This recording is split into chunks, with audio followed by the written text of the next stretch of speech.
اللہ من الشیطان الرجیم بسم اللہ الرحمن الرحیم السلام علیکم ورحمۃ اللہ وبرکاتہ۔ آج ہم دعا کے متعلق بات کریں گے۔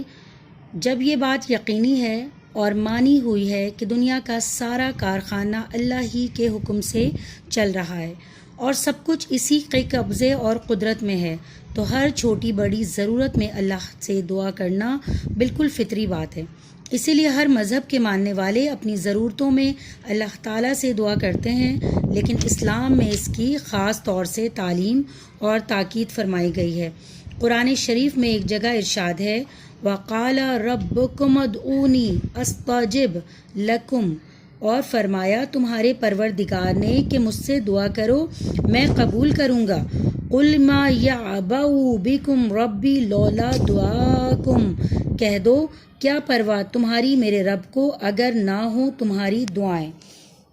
پھر دعا کے حکم کے ساتھ یہ بھی اطمینان دلایا گیا کہ اللہ تعالیٰ اپنے بندوں سے بہت قریب ہے، وہ ان کی دعاؤں کو سنتا اور قبول کرتا ہے۔ ارشاد باری تعالیٰ ہے، وَإِذَا سَأَلَكَ عِبَادِي عَنِّي فَإِنِّي قَرِيبٌ أُجِيبُ دَعْوَةَ الدَّاعِ إِذَا دَعَانِ، اور اے رسول جب تم سے میرے بندے میرے متعلق پوچھیں تو انہیں بتاؤ کہ میں ان سے بہت قریب ہوں، پکارنے والا جب مجھے پکارتے ہیں تو اس کی پکار سنتا ہوں۔ اور رسول اللہ صلی اللہ علیہ وآلہ وسلم نے فرمایا کہ ہم کو یہ بھی بتایا گیا ہے کہ اپنی ضرورتوں کو اللہ تعالیٰ سے مانگنا اور دعا کرنا اعلیٰ درجے کی عبادت ہے، بلکہ عبادت کی روح اور اس کا مغز ہے۔ چنانچہ حدیث شریف میں ہے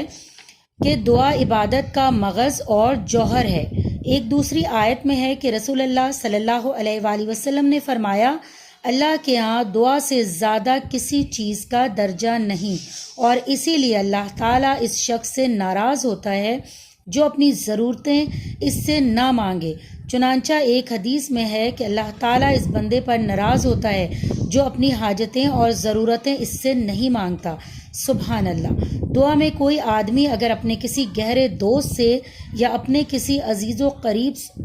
سے بھی بار بار اپنی ضرورتوں کا سوال کرے تو اس سے تنگ آ کر خفا ہو جاتا ہے، لیکن اللہ پاک اپنے بندوں پر ایسا مہربان ہے کہ وہ نہ مانگنے پر خفا اور ناراض ہو جاتا ہے۔ ایک اور حدیث میں ہے کہ جس شخص کے لیے دعا کے دروازے کھل گئے، یعنی اللہ کی طرف سے جس کو دعا کی توفیق ملی اور اصلی دعا کرنا جسے نصیب ہو گیا، تو اس کے لیے اللہ کی رحمت کے دروازے کھل گئے۔ بہرحال کسی ضرورت اور مقصد کے لیے اللہ تعالیٰ سے دعا کرنا جس طرح اس کو حاصل کرنے کی ایک تدبیر ہے،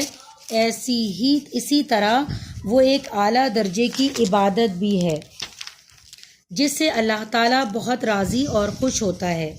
اور اس کی وجہ سے رحمت کے دروازے کھول دیتا ہے۔ یہ شان ہر دعا کی ہے، خواہ وہ کسی دینی مقصد کے لیے کی جائے یا کسی دنیاوی ضرورت کے لیے، مگر شرط یہ ہے کہ کسی برے اور ناجائز کام کے لیے نہ ہو۔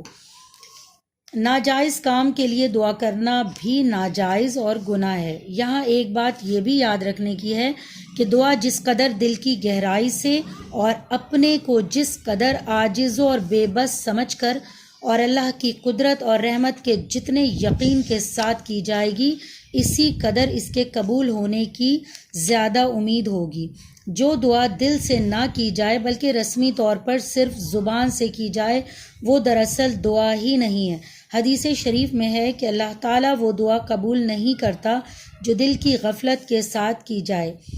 اگرچہ اللہ تعالیٰ ہر وقت کی دعا سنتا ہے، لیکن حدیثوں سے معلوم ہوتا ہے کہ بعض خاص وقتوں میں دعا زیادہ مقبول ہوتی ہے،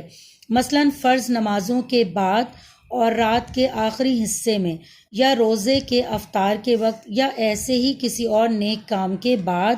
یا سفر کی حالت میں، خاص کر جب سفر دین کے لیے اور اللہ کی رضا کے لیے ہو۔ یہ بھی یاد رکھنا چاہیے کہ دعا کے قبول ہونے کے لیے آدمی کا ولی ہونا یا متقی ہونا شرط نہیں ہے، اگرچہ اس میں شبہ نہیں کہ اللہ کے نیک اور مقبول بندوں کی دعائیں زیادہ قبول ہوتی ہیں، لیکن ایسا نہیں ہے کہ عام لوگوں اور گناہ گاروں کی دعا سے کیا ہوگا۔ اللہ رحیم و کریم جس طرح اپنے گناہ گاروں کو کھلاتا پلاتا ہے اسی طرح ان کی دعائیں بھی سنتا ہے، اس لیے اللہ سے دعا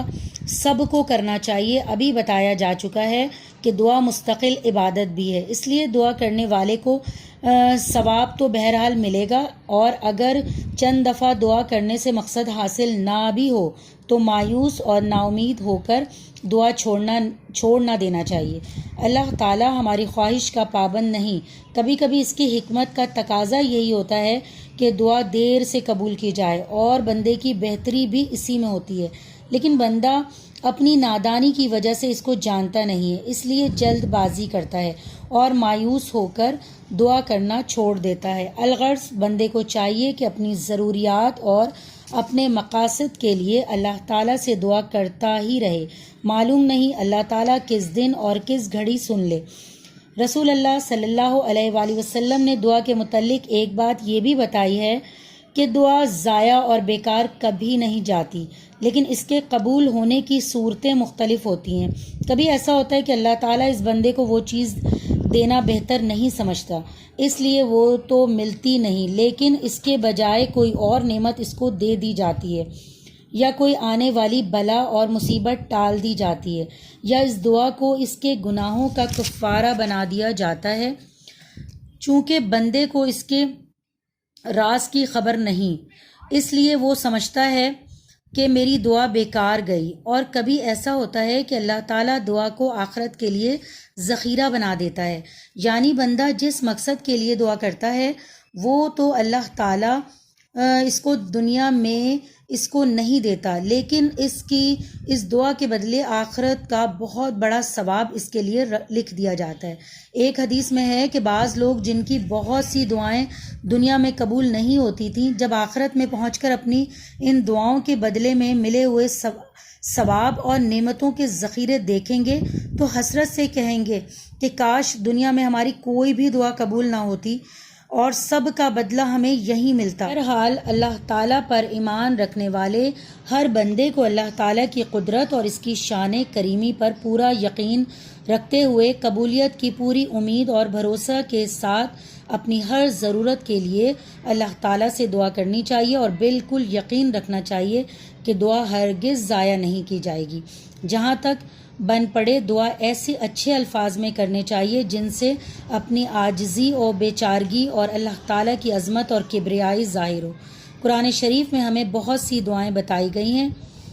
اور حدیثوں میں بھی رسول اللہ صلی اللہ علیہ وآلہ وسلم نے سینکڑوں دعائیں بتائی ہیں۔ دعاؤں کو یاد کریں اچھے سے اور اللہ تعالیٰ سے سچے دل کے ساتھ دعائیں مانگیں۔ شکریہ۔ اگر آپ کو میری یہ ویڈیو پسند آئی ہو تو پلیز میرے چینل کو لائک کریں، سبسکرائب کریں اور زیادہ سے زیادہ شیئر کریں صدقہ جاریہ سمجھ کر، اور بیل کے بٹن کو پریس کریں تاکہ میری ہر آنے والی ویڈیو کا نوٹیفیکیشن آپ کو مل سکے۔ شکریہ۔